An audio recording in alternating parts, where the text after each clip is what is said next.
The following content has been provided by RWTH Aachen University.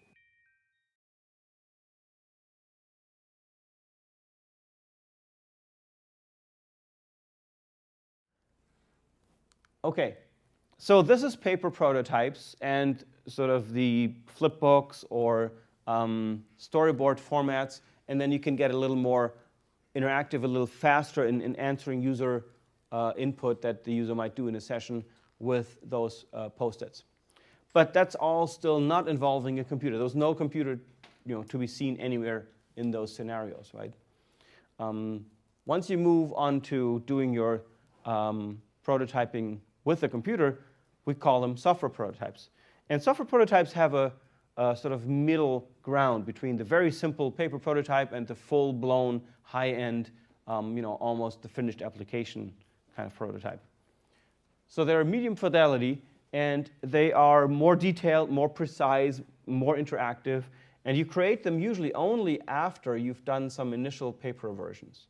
It's tempting, I know, as a developer, as a computer science person, it's very tempting to move into coding very quickly because that's what we're comfortable with, what we'll do. Hey, a lot of us study computer science. There's a reason for that. We like doing this stuff. So it's tempting to go and start hacking, but try to stay away from that and learn to apply the paper prototyping, the analog things first, because they will give you this important big picture of what's right about my interfaces and what's wrong. And it will be easier to change things as long as you've just scribbled a couple things on paper. It's tempting once you've started coding to hold on to your design and to limit yourself in exploring the alternatives. So software prototypes only after you've done your paper prototypes. They are usually a mock-up, which means a model or an illusion of some, but not all of the aspects of the final user interface. So you don't build a software prototype of the full UI. You often just do parts of it. There are different ways of limiting the functionality, which I'll get to later. This could be done in Flash, back when Flash actually existed. Nowadays, you'd probably say, OK, HTML5 maybe. We'll talk about a couple different techniques that you can use. The important thing is, and that's also something that a lot of students get wrong, especially when they're like good developers, good implementers. It's not important that the software actually works. It's just important that it looks like it's working. So when you write a prototype, when you build a prototype for, let's say, a phone book app, you don't need to implement a full database, right, with lookups and adding and removing entries and stuff like this. It's not necessary. Just make a couple screens, put some names there, and limit the possibilities in the prototype to those names that you can select. Right? You don't need to have the full-fledged functionality behind it. In fact, some of the simpler prototypes, we call them software prototypes because we work with software, but they're not actually running code, and they're not actually programs to write. They might just be a series of screenshots you put into a PowerPoint. That would also be already a software prototype because we use software to make and to present the prototype, not because we're coding, not because we're writing C++ code or something, or Java. All right, so some of the advantages that you get with the software prototype over paper is, first of all, it's more engaging for the user to try out. It's something that actually seems to almost be like the real thing, more or less. We have something on the computer now that we can play with. Also, you can actually take it and send it to somebody, package it up, send it as an email attachment. It's a little PowerPoint presentation or a little whatever website that you make. And the user can then play with it. You don't have to be around. Whereas the paper prototype doesn't work if you're not there because you need to basically run it. You need to have the smarts behind it. Some of the dangers of software prototypes. As I said earlier, with paper prototypes, it's good to be rough in the beginning of prototyping. If you start with a software prototype, then users will start focusing on the small design issues, the orange round button instead of the large issues in your design.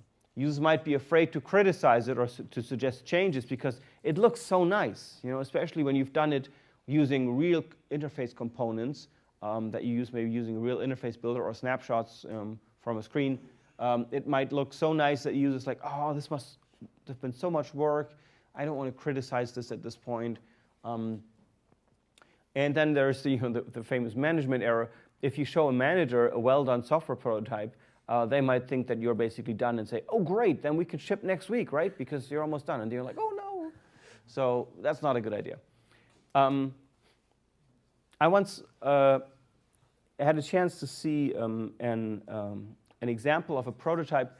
You guys may know the dock from macOS 10. It's this thing that sort of slides in from the bottom. It's kind of like the start bar or taskbar in Windows. And I saw an early prototype of that was entirely done using, I think, there must have been Flash or Director at the time, probably Flash. But it was like fully functional. It had like this zooming effect in there, like when you hover over something that it becomes bigger and the other things become smaller. You could go through, and it was like a perfectly done, and you thought this thing was real, but it was just an animation, right? An interactive animation. And you couldn't, for example, like drag things out and remove them or add them to the dock, but it was really showing the basic interaction, the everyday interaction with the dock in a very nice way. And this was before it was actually implemented. So there's the reason that you don't want to get too precise with the software prototype too early on, because management might think you're done. And also, the reason for that misconception, we might say, oh, that's stupid, why would they think it's done? Well, the reason is actually we learned why this happens. When you think back to the beginning of the class, we said, if a user interacts with the system, the model they build in their head, the conceptual model, is based on what they see of the system, right? When your dad or your mom uses, I don't know, Microsoft Word, they see the interface of Word, and that's, to them, that's the system, right? They don't care about what's going on behind the scenes. And so if you show somebody a really well-done image of a piece of software, they might think that's the software. Because, again, they don't see the things that are going on behind the scenes. They don't think about those as much.